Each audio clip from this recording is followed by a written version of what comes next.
Hurricane Hobbies closed today. April Fool. Well, not exactly. More after the intro.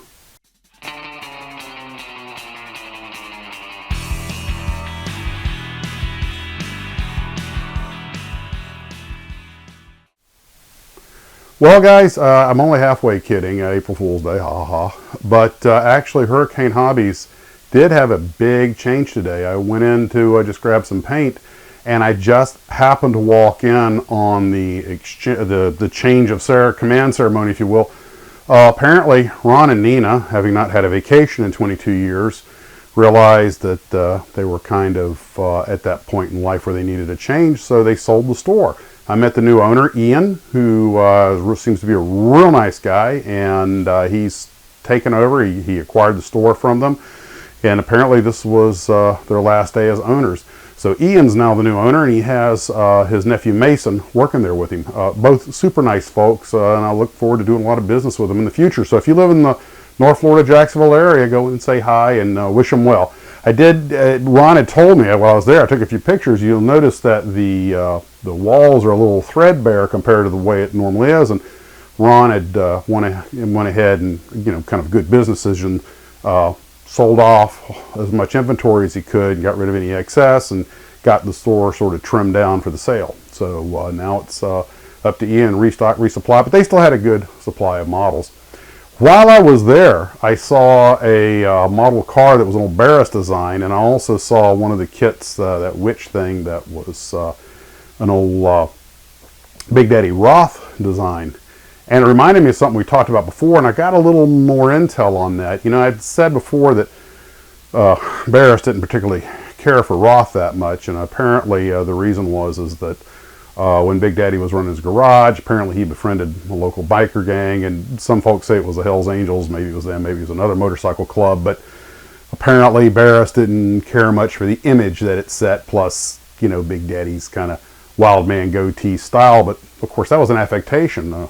He was actually a very religious and God-fearing man who didn't really live up to the bad boy lifestyle, but he realized that helped sell cars and everything. Or at least that's my understanding. I'm sure some of you guys know more about it than I do, but I thought that was kind of funny that here's after all these years, and of course they're both past now, but here's a model of Barris' stuff, and here's a model of Big Daddy stuff, and you know what?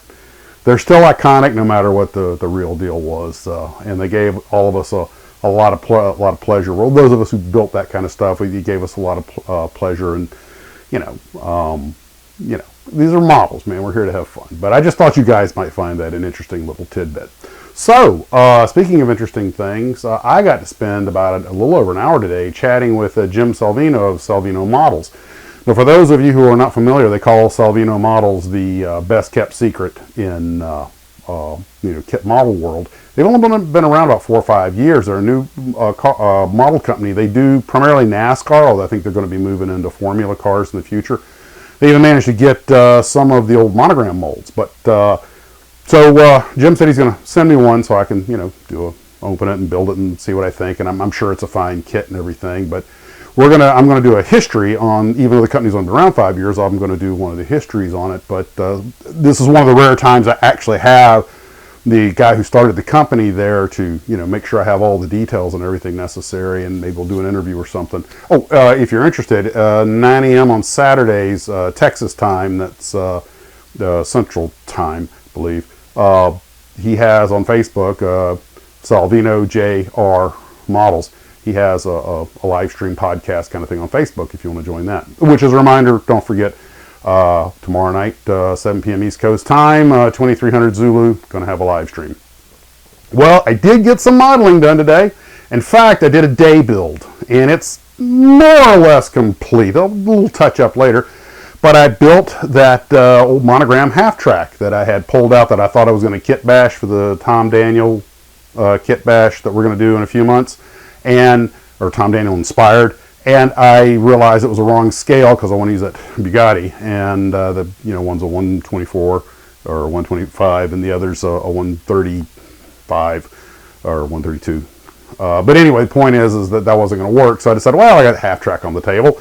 The monogram kit's pretty straightforward, so I'll just go ahead and I managed to get it done in a day. Now, the hardest part for me is, to set stuff and then go find something else to do for an hour, so and come back and keep working on it, and then spray paint something and find something else to do for an hour. But this is a very basic build, straight up olive drab, almost looks factory new, and we can't have that, so weathering to come. Now, this is where old time nostalgia memory comes in handy.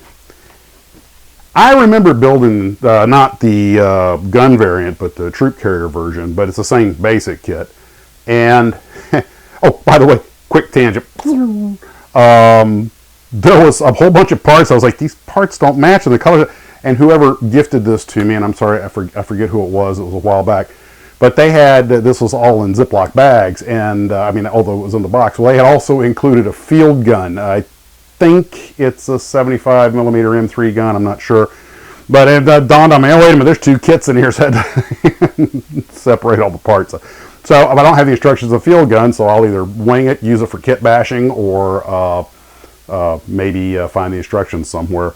Although field gun, wheels, all that kind of stuff, oh, that's some juicy kit bash stuff, isn't it? Ha ha ha. Anyway, back to the story. I remember when I was building this as a kid that there was something about it. Wait a minute, Max. You never got one of these done right. Something kept happening. I started working on, aha! There were two bugaboos. Actually, three bugaboos on the Monogram half track, and imagine others as well. One, getting, particularly on the rear, but sometimes up on the hood, getting the rear armor plates to fit properly and harden in place and everything was always sliding, moving a little bit. It was really hard. So I rubber banded the heck out of this thing, and made sure, and just left it alone, so it had plenty of time to harden. Had a little trouble fitting the hood, not much.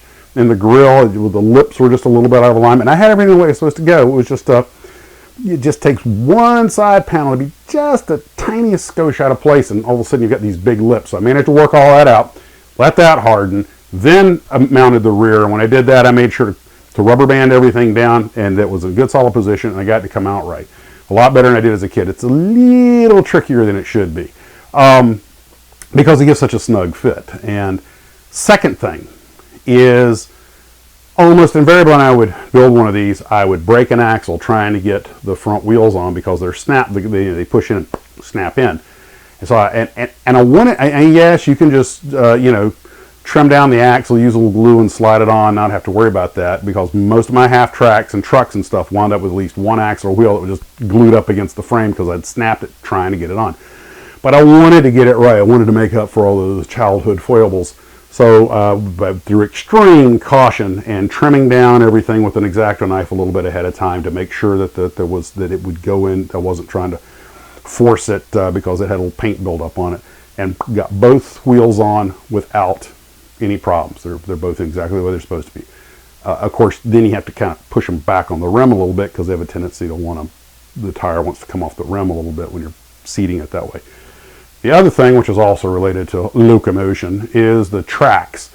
And I did something different this time. How many of us have broken a wheel or a bogey or something on a tank, or busted the track trying to get the really close, the rubber band tracks around? Now, a real half track has a full rubber band track, and of course you can, decrease you can take the oil out of the piston and get the wheels to come in a little bit, put the track on, then pump the oil back in, and you get your track tension, like the chieftain's always talking about, track tension.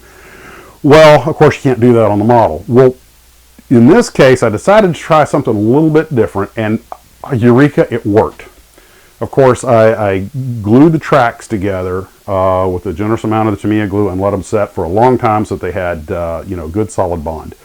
And what I did was I put on the rollers, the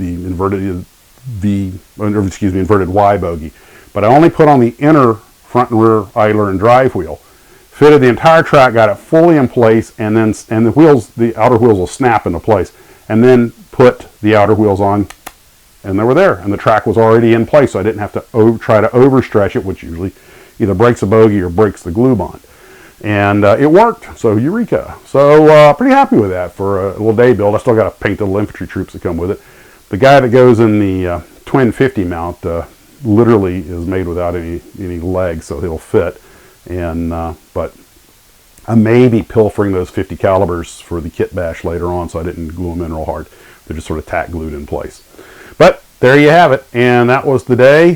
Just pretty active day, all kinds of cool stuff. You know, the hobby shop changes hands, get to talk to a guy who has made a pretty substantial capital investment in starting a kit model company, and a great guy, by the way, fun to talk to, and completed a day build. So I'm calling this a win.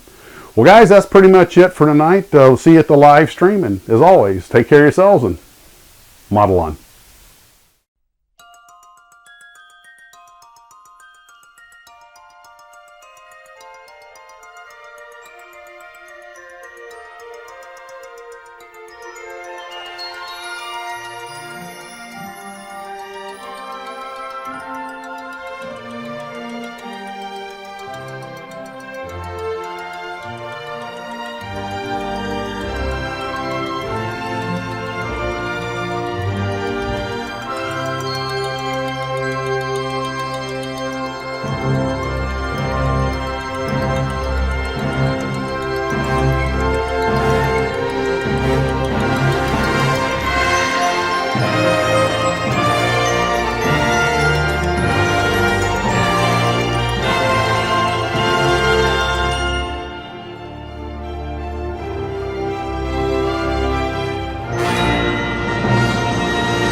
Hey Glue Troopers, and welcome back to the Tarbis, where I got a full charge on the camera this time.